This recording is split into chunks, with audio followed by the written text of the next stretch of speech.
When prompted with an unexplained phenomenon, speculation goes wild.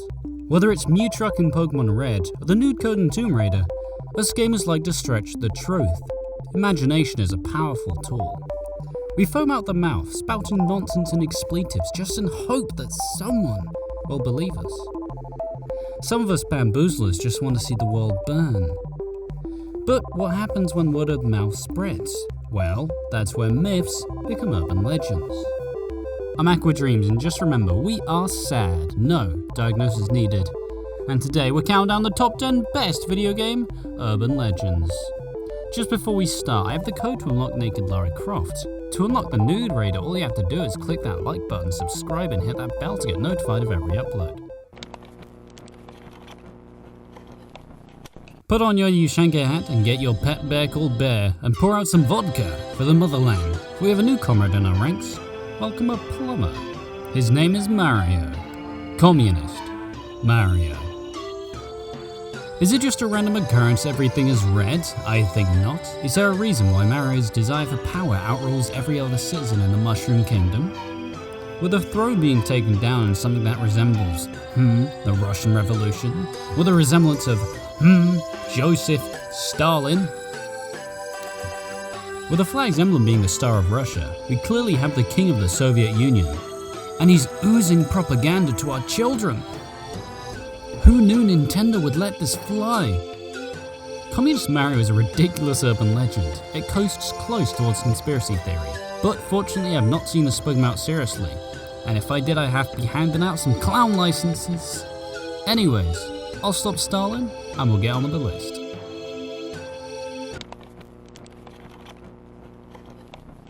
The Saturn really killed the hot streak of Sega and spelled a downfall for the company's blue blur mascot Sonic. With there being no Sonic games since the Genesis, fans were bursting for the next chapter in the Spiky Hedgehog's future. No one had a Game Gear and we were excited for the capabilities of the new console, the Saturn. Except there was no mainline Sonic game on the Saturn. We had a 3D platformer, Sonic Extreme, but that was cancelled. And with that we were left with the next step, Sonic R. A racing Sonic game seemed like such a great idea. Let's just forget about Sonic Drift. In Sonic R you start out with Sonic, Tails, Knuckles and Amy, and you can unlock Dr. Robotnik, Metal Sonic, Egg Robo, Metal Knuckles, Super Sonic and Tails Doll. Now you might be wondering, what the piss is a Tails doll? Well, it's a doll of Tails, made by Robotnik to throw Sonic off. Why does he have an urban legend about him? Well, that would be telling. Some say that if you listen to his theme, Can You Feel the Sunshine in reverse at 11 PM in a bathroom, a red light will appear and you will be cursed. Others say he will come out of the TV and kill you, or wipe you from existence. Tails doll is an interesting thing. Goes to show that you put anything creepy on the internet and it will likely gain a following. If there's one thing people love more than urban legends, it's creepy urban legends. My cousin's frog picked up this game lately. Maybe I should go check if he's okay.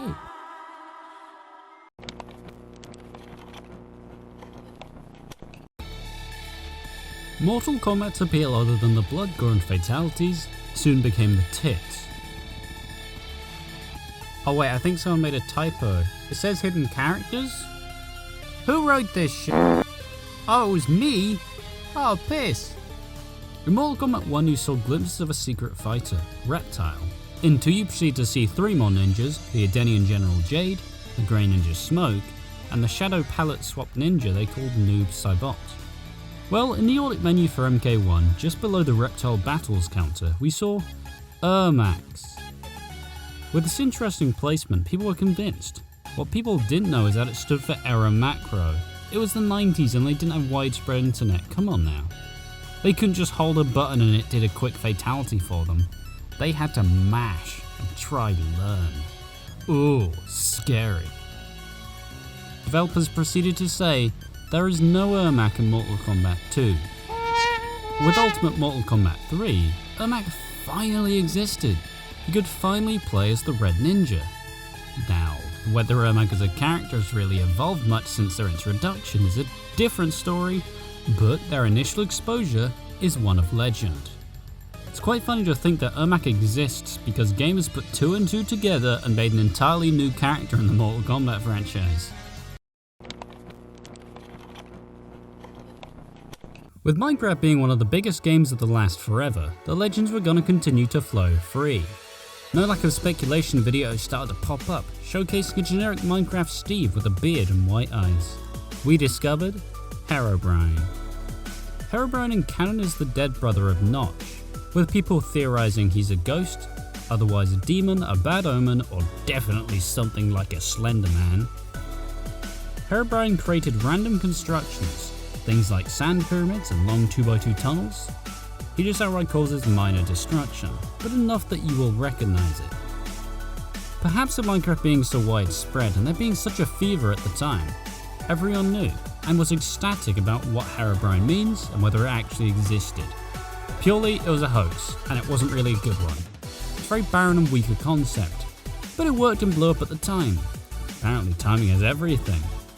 Really kinda meh now though. Sorry Notch, your brother gets a bad rap. Grand Theft Auto is so drenched in myths and urban legends. I have not so fond memories of being creeped out by the dramatic, spooky music that they used, which scrolled against some Arial font, which... oh, it scrolled so slow. I digress, with legends sparring from Apartment 3C, an Easter egg where you were greeted to a chainsaw within the bathroom and blood everywhere. And up to Scarface, which, you know, this game closely resembles. With the existence of hot coffee within GTA San Andreas' code, the possibilities were endless, with people not trusting if Rockstar was being blatantly honest. As people added hot coffee back into their games, they also wished to find genuine proof of Bigfoot, with fans claiming that they had removed Bigfoot whilst they took out the hot coffee mod. The Sasquatch is expected to hang around Mount Chiliad, with varying levels of instructions and many doctored images. The future of Bigfoot in San Andreas was bleak, however, fuel was added to the fire when Vice President of Rockstar Dan Houser said that he was only in the unreleased beta version. I think it's bollocks personally, but I'm sure the internet had a field day with that one. I don't know what to think. Apparently more people believe in Bigfoot than the Big Bang, so you tell me. Pokemon loves a bit the old rumour and innuendo, don't they? Mew under the truck of the notorious episode Computer Soldier Porygon, which induced sieges in over 600 Japanese children due to the flashing imagery. Lavender Town Syndrome states that players from 10 to 15 jumped to their deaths, hung themselves or mutilated themselves a couple days following the release of Pokemon Red and Green, due to the high-pitched nature of Lavender Town's music. Those suggest that it creates a high-pitched tone that compels children to lose their mind.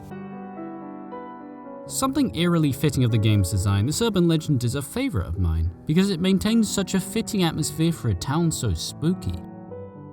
Lavender Town is home to such a disturbing backstory. Whether you're allowing a Marowak to rest or slaughtering Gary's Raticate, it was a creepy and atmospheric town that set precedents for Pokemon's adoration for such eerie subtext in future games. Such beauty within something so grim and dark, it's hard to not fall in love with something so tortured.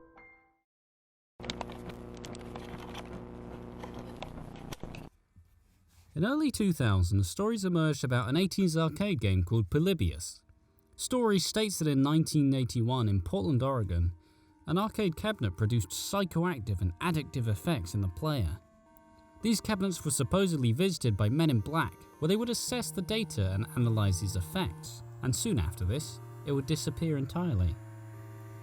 People point towards the company being called Sinislochen, which derives from the translation sense delete or sensory deprivation, with people who played these machines suffering psychoactive effects, with some faced amnesia, insomnia, night terrors, and hallucinations. Ever since, Polybius has been one of the most spoken about and known urban legends in history. With it being nodded to in The Simpsons and having a lot of media coverage, it established itself as a page turner. As well as this, a lot of the urban legends that came after this took a lot of the inspiration from. There was a reference to this in the visual novel Arcade Spirits, which is a beautiful game and everyone should play. Alright now, we're gonna have to wet your minds and drain your senses. I have a reputation to uphold. No visual novels for me. With the release of the PS2 in 2000, people proceeded to get uncomfortable because the console held a 32-bit CPU system, which at the time was very powerful. Legend states that Saddam Hussein brought up to 4,000 PS2 consoles, which were going to launch weapons of mass destruction. Don't worry, I'm shaking too. In fairness, this was 2000 and people were a little more receptive to these ridiculous ideas, especially considering the fear and terror against Al-Qaeda. The less spoken about that, the better. Rumours stated that they were going to harvest the processors to calculate ballistic data for long-range missiles, or designing nuclear weapons. Understanding how near primitive the technology was, this was little but a pipe dream. Funnily enough, America didn't catch word of any PS1-based weapons of mass destruction. However, the sheer insanity of this legend keeps me holding it high, brandishing it on number 3 spot of my list.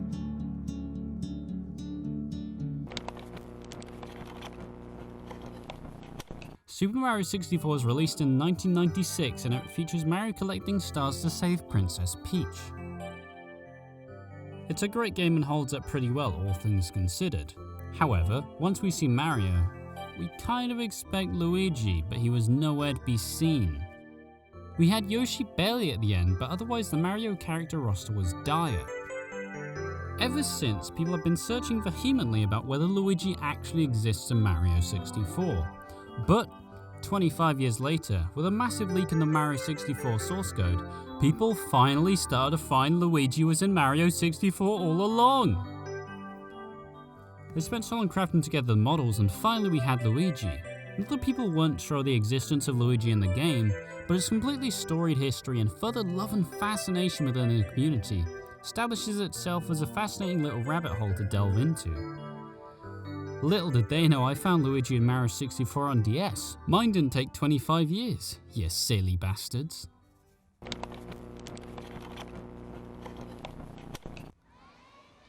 Quite often, urban legends act in response to what is said about them after the fact. Well, with the release of the Xbox 360, there were going to be hardware failures. These hardware failures manifest with 3 flashing lights, of which all signal differing things. The issue is, nobody knew how to fix it. There have been so much bad advice that surrounded the Red Ring of Death. People suggested that you wrap it in multiple towels, run it for 20 minutes, and then it should work. This, however, would probably just overheat the console and likely have an adverse effect.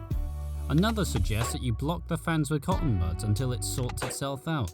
Yeah, that'll do it, just bugger the ventilation system. Furthermore, someone proceeded to tape pennies to his console. We were idiots, weren't we? There's something so pleasing yet satisfying about people doing these things and it working. In research for this video, I watched a lot of these solutions, and it's near nostalgic for me to remember how the internet and YouTube as a whole used to be. Would it genuinely feel like something you discuss with a mate in the school corridors, and you can tell they're making it up, but you don't have any better ideas, so you go for it. A small part of me wishes we could get it back, a simpler time perhaps. Now we get people with actual knowledge telling us things. What's up with that? The Red Ring of Death in some strange way is such a dear place in my heart. Something so innocent and naive that speaks to the childlike nature within.